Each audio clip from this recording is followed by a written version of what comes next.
मास महात्म्य कथा अध्याय 26।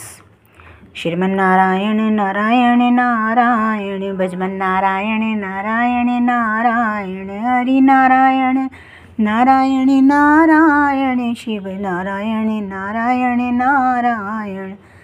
कार्तिक मास महात्म्य का 26वां अध्याय श्री विष्णु की कृपा से आज तुमको रहा बताए। नारद जी बोले, इस प्रकार विष्णु पार्षदों के वचन सुनकर धर्मदत्त ने कहा, प्राय सभी मनुष्य भक्तों का कष्ट दूर करने वाले श्री विष्णु की यज्ञ, दान, व्रत, तीर्थ सेवन तथा तपस्याओं के द्वारा विधि पूर्वक आराधना करते हैं। उन समस्त साधनों में कौन सा ऐसा साधन है जो भगवान विष्णु की प्रसन्नता को बढ़ाने वाला है तथा उनके समीप्य की प्राप्ति कराने वाला है। दोनों पार्षद अपने पूर्व जन्म की कथा कहने लगे। हे द्विज श्रेष्ठ, आपका प्रश्न बड़ा श्रेष्ठ है। आज हम आपको भगवान विष्णु को शीघ्र प्रसन्न करने का उपाय बताते हैं। हम इतिहास सहित प्राचीन वृत्तांत सुनाते हैं, सावधानी पूर्वक सुनो। ब्राह्मण पहले कांचीपुरी में चोल नामक एक चक्रवर्ती राजा हो गए। उन्हीं के नाम पर उनके अधीन रहने वाले सभी देश चोल नाम से विख्यात हुए।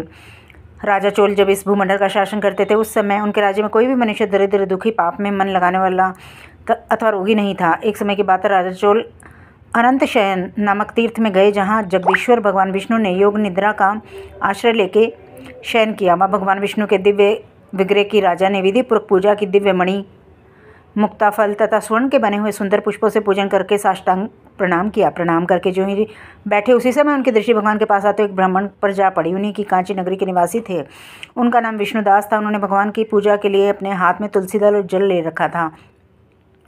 निकट आने पर उन ब्राह्मण ने विष्णु सूक्त का पाठ करते हुए देवादिदेव भगवान को स्नान कराया और तुलसी की मंजरी तथा पत्तों से उनकी विधिवत पूजा की। राजा चोल ने जो पहले रत्नों से भगवान की पूजा की थी, वे सब तुलसी पूजा से ढक गई। यह देखकर राजा कुपित होकर बोले, विष्णुदास, मैंने मणियों तथा स्वर्ण से भगवान की जो पूजा की थी, वह कितनी शोभा पा रही थी।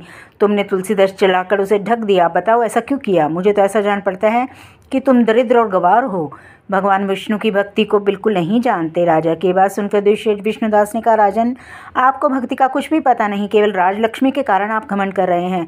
बतलाइए तो आज से पहले आपने कितने वैष्णव व्रतों का पालन किया है? तब नृप श्रेष्ठ चोल ने हंसते हुए कहा, तुम तो दरिद्र और निर्धन हो, तुम्हारी भगवान विष्णु में भक्ति ही कितनी है। तुमने भगवान विष्णु को संतुष्ट करने वाला कोई भी यज्ञ और दान आदि नहीं किया और न ही पहले कभी कोई देव मंदिर ही बनवाया। इतने पर भी तुम्हें अपनी भक्ति का इतना गर्व है। अच्छा, तो ये सभी ब्राह्मण मेरी बात सुन लें। भगवान विष्णु के दर्शन पहले मैं करता हूँ या यह ब्राह्मण? इस बात को आप सब लोग देखें, फिर हम दोनों में से किसी की भक्ति कैसी है, ये सब लोग स्वतः ही जान लेंगे। ऐसा कहकर राजा अपने राजभवन को चले गए। वहाँ उन्होंने महर्षि मृदुल को आचार्य बनाकर वैष्णव यज्ञ प्रारंभ किया। उधर सदैव भगवान विष्णु को प्रसन्न करने वाले शास्त्रोक्त नियमों में तत्पर विष्णुदास भी व्रत का पालन करते हुए वहीं भगवान विष्णु के मंदिर में टिक गए। उन्होंने माघ और कार्तिक के उत्तम व्रत का अनुष्ठान, तुलसी वन की रक्षा, एकादशी को द्वादशाक्षर मंत्र का जाप, नृत्य, गीत, मंगलमय आयोजन के साथ प्रतिदिन षोडशोपचार से भगवान विष्णु की पूजा आदि नियमों का आचरण किया। वे प्रतिदिन चलते फिरते सोते हर समय भगवान विष्णु का स्मरण किया करते थे। उनकी दृष्टि सर्वत्र सम हो गई थी। वे सब प्राणियों के भीतर एकमात्र भगवान विष्णु को ही स्थित देखते थे। इस प्रकार राजा चोल और विष्णुदास दोनों ही भगवान लक्ष्मीपति की आराधना में संलग्न थे। दोनों ही अपने अपने व्रत में स्थिर रहते थे और दोनों की ही संपूर्ण इंद्रियां तथा समस्त कर्म भगवान विष्णु को समर्पित हो चुके थे। इस अवस्था में उन दोनों ने दीर्घकाल व्यतीत किया। 25वां अध्याय समाप्त। भजमन नारायण नारायण नारायण लक्ष्मी नारायण नारायण नारायण विष्णु नारायण नारायण नारायण हरि नारायण नारायण नारायण शिव नारायण नारायण नारायण। बोल गंगे माता की जय, बोल तुलसी माता की जय, बोल कार्तिक महात्म्य की जय। पापाकुंशा एकादशी व्रत कथा।